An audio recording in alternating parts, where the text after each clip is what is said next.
তো নমস্কাৰ বন্ধু সকল স্বাগতম জনাইছোঁ টিভিং কেলছৰ অন্য এটি ভিডিঅ'লৈ।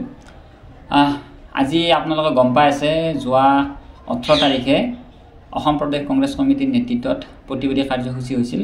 ৰাজভৱন চলো কাৰ্যসূচী তাত কংগ্ৰেছৰ আইন বিভাগৰ চেলৰ তেওঁ প্ৰতিবাদী কাৰ্যসূচীত অংশগ্ৰহণ কৰিব গৈছিল। নাম আছিল মিদুল ইছলাম, তেওঁ বকত ঘৰ। আৰু সেই প্ৰতিবাদী কাৰ্যসূচীত তেখেতৰ প্ৰাণ গ'ল আৰু তাৰে পাছতে অসম প্ৰদেশ কংগ্ৰেছে তেখেতক শ্বহীদ ঘোষণা কৰিছে। ইতিমধ্যে তেখেতৰ নচলে ঘৰত আনিলে, তাৰপিছত তেওঁৰ জানাজা হ'ল।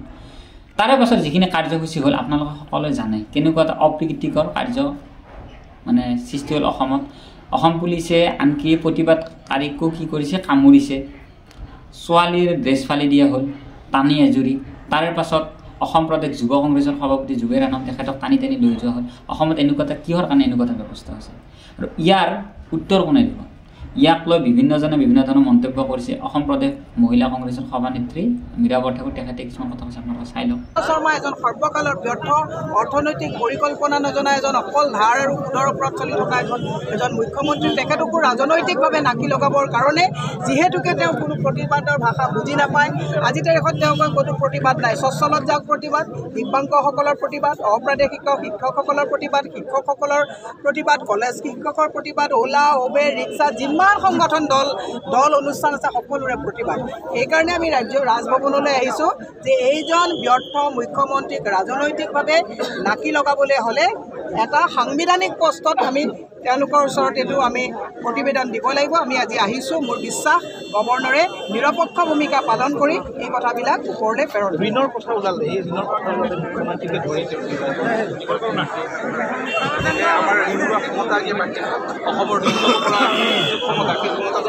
হিমন্ত বিশ্ব শৰ্মাই সকলোকে মূৰ্খ বুলি ভাবে। নৰ্থ ইষ্টৰ যি আমাৰ 7খন 7 চিষ্টাৰ্ছ আছে সকলোৰে GDP অসমতকৈ বেছি আৰু ঋণ লোৱাৰ পাৰ্চেণ্টেজ কিন্তু সকলোৰে আমাতকৈ বহুত গুণে কম। হিমন্ত বিশ্ব শৰ্মাই যদি ভাবিছে যে অকল নিউজ লাইভ বা তেওঁৰ চেনেলটোত দেখুৱাই থকা কথাকেইটাই সত্য, বাকী কথা কোনেও বুজি নাপায়, তেতিয়াহ'লে তেওঁ মূৰ্খৰ স্বৰ্গত বাস কৰিছে। আজিৰ তাৰিখত নৰ্থ ইষ্টত আটাইতকৈ বেছি আমাৰ যুৱ প্ৰজন্মক বন্ধকত দিয়া, মহিলা সমাজক বন্ধকত দিয়া ব্যৰ্থ অৰ্থনৈতিক পৰিকল্পনা থকা মুখ্যমন্ত্ৰীজনেই হৈছে হিমন্ত বিশ্ব শৰ্মা। ধাৰ কৰি চলাইছে, কিন্তু তেওঁক মনত পেলাই দিছোঁ এই ধাৰৰ বোজা বেনিফিচাৰীসকলেও লৈছে, এই ধাৰৰ বোজা অসমৰ ৰাইজে লৈছে, যুৱ সমাজে লৈছে। স্কুল এফালৰ পৰা বন্ধ কৰিবলগীয়া হৈছে।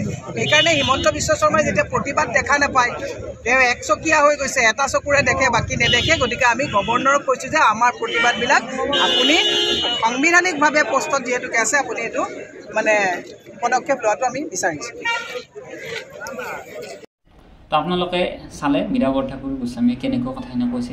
এতিয়া কথা হ'ল যে গণতন্ত্ৰ অধিকাৰ দি থৈ দিছে যে কোনোবা এটা ভাৰতবৰ্ষ হওক, অসমত হওক, যি ৰাজ্যতে নহওক ভাৰতবৰ্ষৰ অন্তৰ্গত যে কিবা এটা থাকিলে প্ৰটেষ্ট কৰিব পৰা সেইটো গণতান্ত্ৰিক এইটো অধিকাৰ থাকে, সকলোৱে কৰিব পাৰে। আৰু কিবা যদি থাকে সেইটো জাননী দিয়ে।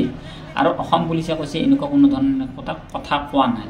মেমৰেণ্ডামখন আপোনালোকক মই দি দিম, আপোনালোকে চাই ল'ব কোনখন মেমৰেণ্ডাম ৰাজীৱ ভৱন চলো কাৰ্যসূচী লোৱা হৈছিল। তাৰে পাছত অসম পুলিচে এনেকুৱা এটা কিহৰ কাৰণে কৰিছে? আজি চাওক, গৃহ বিভাগটো আছে অসমৰ মুখ্যমন্ত্ৰী ডাঙৰীয়া হাতত। তাৰ পাছত যদি এনেকুৱা কাৰ্য কিছুমান সংঘটিত হৈ থাকে অসমৰ জনসাধাৰণ কি হ'ব? আজি চাওক, আপোনালোক সকলোৱে জানে বিগত সময়ত কেনেকুৱা হৈছে আৰু বৰ্তমান সময়ত কি হৈছে। বস্তুৰ দাম অত্যাৱশ্যকীয় সামগ্ৰী, মেডিচিন পৰ্যন্ত দাম বঢ়াইছে, ফ্লাইটৰ টিকেট বঢ়াইছে, GST CGST দাম বঢ়াইছে, টোল গেটৰ দাম বঢ়াইছে। তাৰে পাছত আনকি মেডিচিনটোতো বাদ দিয়ক, কিমান সৰু সৰু বস্তু এটা দাম বঢ়াইছে, যিটোৰ কাৰণে আজি স্মাৰ্ট মিটাৰ আপোনালোকে চাওক, স্মাৰ্ট মিটাৰ লগোৱাৰ ফলত বিল কিমান বাঢ়ি আছে। এইবিলাকক হৈ কি কৰিছে, প্ৰটেষ্ট কৰিব গৈছে। আৰু তাৰে পাছত এনেকুৱা এটা কাৰ্যসূচী সৃষ্টি হৈছে। কেনেকুৱা হ'ব ইয়াৰ পাছত? চাওক, অসমখন চলিব লগা হ'লে শান্তিপূৰ্ণ এটা বাতাবৰণ লাগিব। আৰু তাত এনেকুৱা যদি হয় কি হ'ব? যে অসম প্ৰদেশ যুৱ কংগ্ৰেছৰ সভাপতি শ্ৰদ্ধাঞ্জলি যিটো কাৰ্যসূচী আছে তাত যাওঁতে তেওঁক কেনেকুৱাকৈ টানি লৈ গৈ হ'লে আপোনালোকে চাব। তাৰে পাছত তেওঁ কিছুমান কথা উত্থাপন কৰিছে যে অসম প্ৰদেশ যুৱ কংগ্ৰেছ, বৰ্তমানৰ যিটো কংগ্ৰেছী যুৱ কংগ্ৰেছৰ কথা কৈছে, যে বয়সস্থ মানুহৰ কথা কোৱা নাই, যিসকল এতিয়া বৰ্তমান ভাৰতবৰ্ষ অসমখন শাসন কৰিছে সেইসকল কথা কৈছে। যিসকল যুৱচামে কি কৰিব, 50 বছৰলৈকে ৰাজত্ব কৰিব পাৰিব, কাৰণ তেওঁলোকৰ সময় আছে। সেইকাৰণে কৈছে যে অসমখন শান্তি থাকিব দিয়ক। কথাখিনি আপোনালোকে চাই লওক, গম পাব। এজনকে নাম লোৱা নাই, আজি বহুত মানুহ আছে। কথাটো চিম্পল, আজি দুদিনৰ পৰা আমাৰ ইউথ কংগ্ৰেছৰ এজন ল'ৰাৰ ঘৰত পুলিচ গৈ আছে। এজন ল'ৰাৰ ঘৰত পুলিচ গৈ আছে। কিয় গৈ আছে? ভাবিছে ইউথ কংগ্ৰেছে ভয় খাই যাব। কিন্তু আজি যিমানকেইজনৰ ঘৰত পুলিচ গৈছে, আজি গোটেইকেইজন ইয়াতে আছে। এইটো হ'ল যুৱ কংগ্ৰেছ। পুলিচে পাহৰি গৈছে, এটা বস্তু পাহৰি গৈছে এই অসম পুলিচে, যে আমি হলো কংগ্ৰেছী। কংগ্ৰেছীয়ে লাঠিৰ খুব ভয় নাখায়, জেইল যাবলৈ ভয় নাখায়।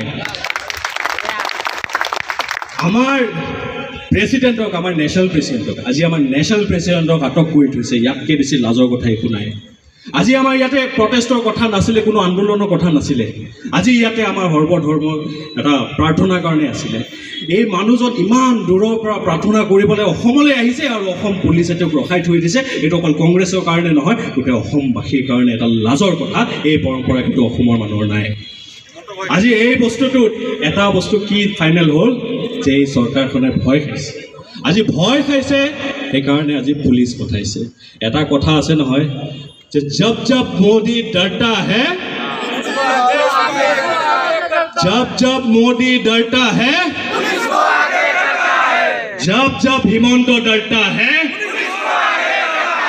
जब बीजेपी डरता है,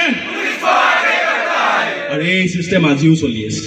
কিন্তু এটা বস্তু মনত থব, আমি হলো কিন্তু যুৱ কংগ্ৰেছ, আমি কিন্তু খাতিৰ কৰা মানুহ নহয়। অসম পুলিচে বুজি লয়।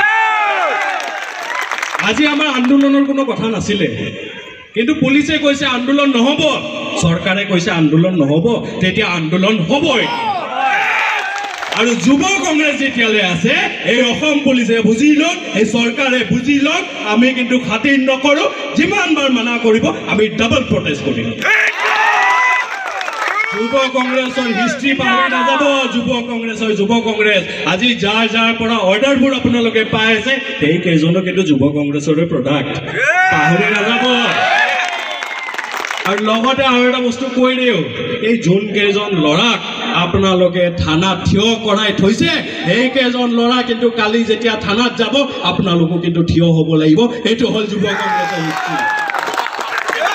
আজি আমাৰ ইয়াৰে ল'ৰা, আজি ইয়াতে যুৱ কংগ্ৰেছ হয়, কালি কিন্তু এইখিনিয়ে কিন্তু চৰকাৰ চলাব। এইটো কিন্তু মনত থব। আজি হিমন্ত বিশ্বৰ কথা শুনি আছে, ঠিক আছে।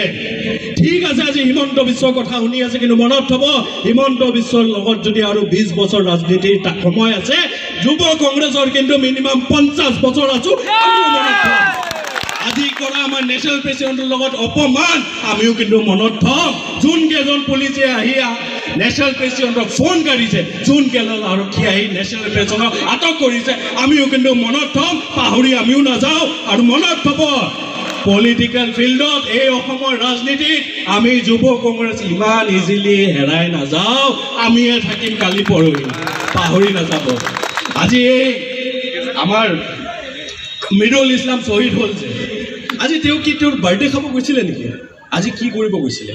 আজি ৰাইজৰ হৈ মাত মাতিব গৈছিলে। আজি কিহৰ হৈ প্ৰটেষ্ট কৰিছিলে? আজি স্মাৰ্ট মিটাৰৰ কথা কৈছিলে। আজি স্মাৰ্ট মিটাৰটো কি কংগ্ৰেছৰ ইছ্যু নেকি? আজি স্মাৰ্ট মিটাৰ কি আমাৰ ৰাজীৱ ভৱনৰ ইছ্যু নেকি? স্মাৰ্ট মিটাৰটো হ'ল অসমৰ ৰাইজৰ ইছ্যু। অসমৰ ৰাইজৰ ইছ্যু লৈ মাত মাতিব যাওঁতে এই চৰকাৰে কিন্তু তেওঁক হত্যা কৰিছে। এইটো কিন্তু অসমৰ ৰাইজে মনত থব।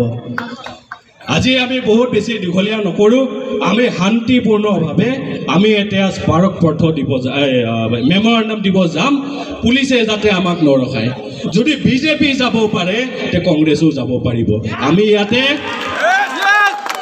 ইয়াতে কোনো আনডেমক্ৰেটিক কথা কোৱা নাই। ডেমক্ৰেচিৰ পাৰ্টে হ'ল গণতন্ত্ৰ আন্দোলন।